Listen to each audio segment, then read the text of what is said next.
aí, mano, já fez sua fezinha? Ainda não? Então dá uma brincada na KTO, parceira do Charla Podcast. Cupom CHARLA, você ganha 20% de bônus no primeiro depósito. As pessoas acham assim, nasceu na casca do ovo. Não, nós colocamos agora no Vasco, nesses 6 anos, 550 milhões em caixa. 550. Marrone, Natan, Andrei, Peck, Marlon, Ignaldo.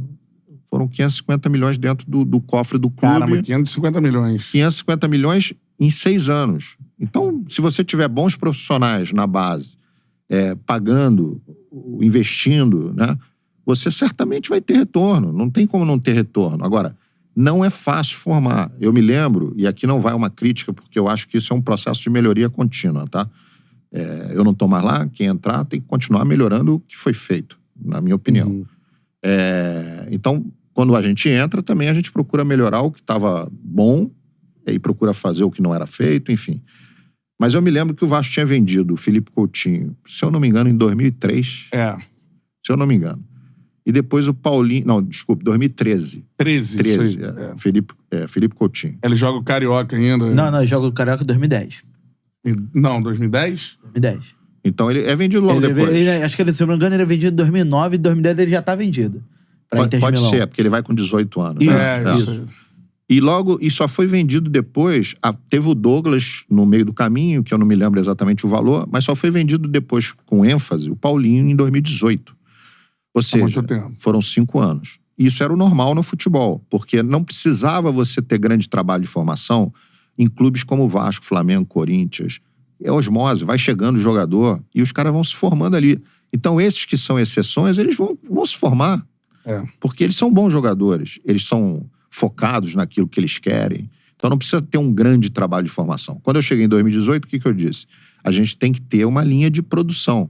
Lógico, são seres humanos, mas a gente fala como se fosse... Uma estrutura de empresa, né? Uma estrutura de empresa. Porque aquilo são ativos do clube. Senão, para que ter base? Né? Vamos lá e contrata no mercado. Então, eu preciso ter uma linha de sucessão muito bem elaborada, formar esses meninos muito bem formados, para que eles deem um retorno técnico e financeiro. Mas são vários. Então, quando você fala de 2018 a 2023, 2024 agora, colocando 550 milhões dentro do cofre do clube, foi um trabalho excepcional da equipe de base, com toda a dificuldade que o Vasco sempre teve.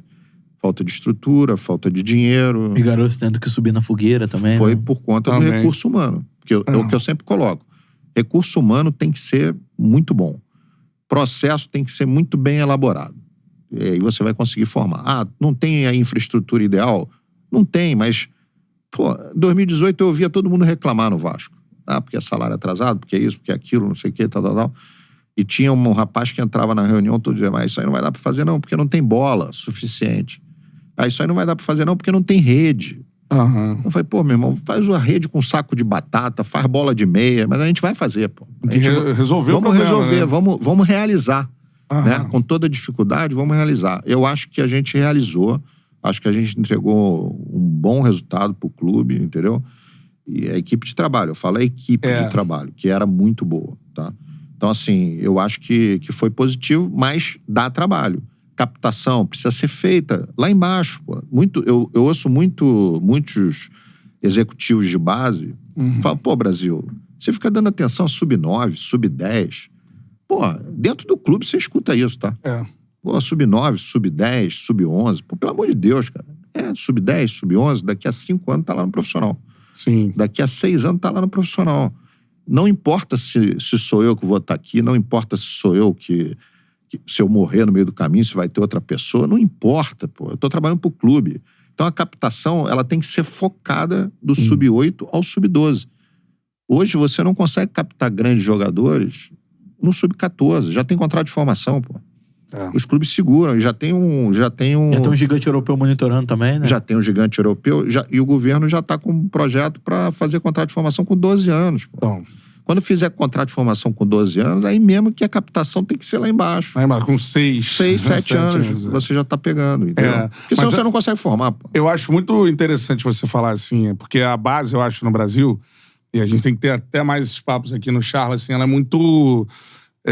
a análise é muito superficial. Demais. Então, assim, você olha, não, tem gente que vai falar, O Vasco, pô, não revela ninguém pro time principal, né? Não tem ali grandes jogadores, então a base do Vasco não serve. Você tá botando aí um retrato do momento que você chegou, das dificuldades que tem o Vasco. Se tem no profissional, se teve no profissional em termos de segunda divisão, tudo mais pra pagar, tudo mais, imagina pra base, né? Porque o principal é o profissional. Faça então, um simples assim, exercício. Se a gente tirar esses 550 milhões que a base rendeu pro Vasco, faria falta ao caixa do Vasco pré-SAF? Pô, demais, né? Demais. Né? Então, assim, exatamente. 550 milhões. Fala aí de novo os jogadores que foram formados nesse período. Começou aí. com as vendas, né? Vendas. Eu não tô contando aí o Paulinho, que foi vendido em 2018, quando a gente estava lá, porque o Paulinho foi... Processo anterior. Foi um processo bem anterior. Quando você chegou, ele já Quando era eu cheguei, ele já estava no profissional, então não conta.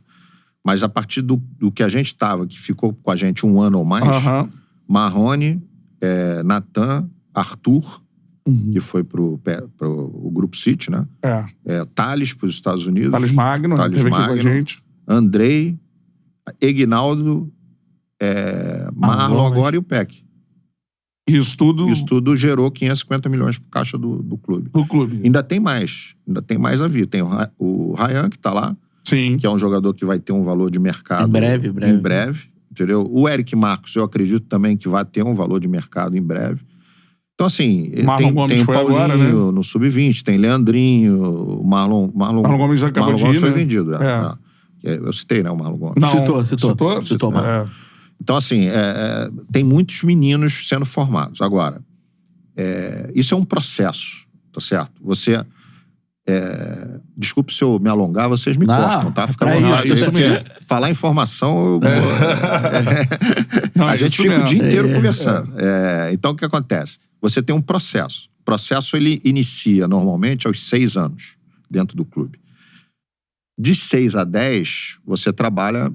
você tem uma fase, a gente separa isso como fases de formação, né? Que é a fase inicial, fase de desenvolvimento e a fase de alto rendimento. Essa fase inicial vai de 5, 6 anos até 10 anos. Depois, a parte de desenvolvimento do 11 aos 14, alguns clubes usam até 15, e a partir daí, alto rendimento, que aí o jogador já está mais formado.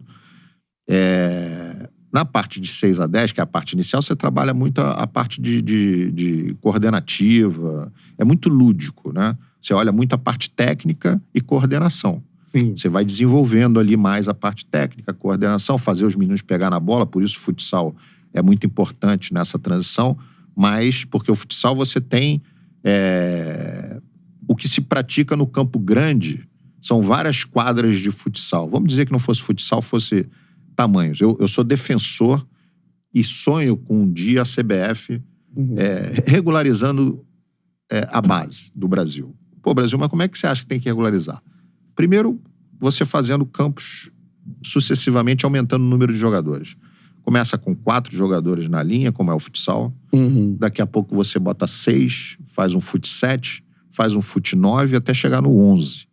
Lá pros 13 anos, no 11. Com tamanhos de traves adaptadas, com bola. É caro, mas a CBF, se fizesse isso, desenvolveria o futebol no Brasil. A gente formaria muito mais jogadores do que forma hoje. Além disso, as categorias que eu acho que hoje você tem quase... No Rio, ano a ano, né?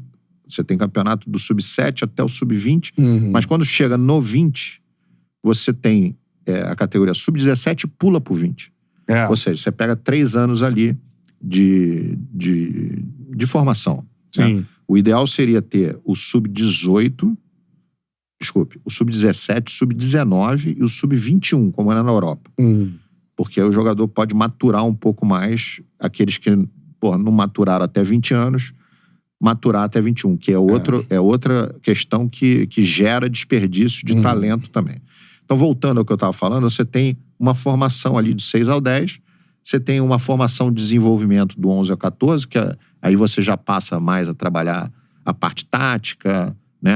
Dá um pouco mais de ênfase ali a parte técnica, é o desenvolvimento dele, individual técnico, né? Brasil, mas falar de tática, tem muita gente que fala isso, né? Mas falar de tática para um menino de 8 anos, cara, existe a tática individual, a tática de grupo e a tática coletiva. No início, você está falando de tática individual. O menino tem que entender a noção de espaço que ele ocupa, né?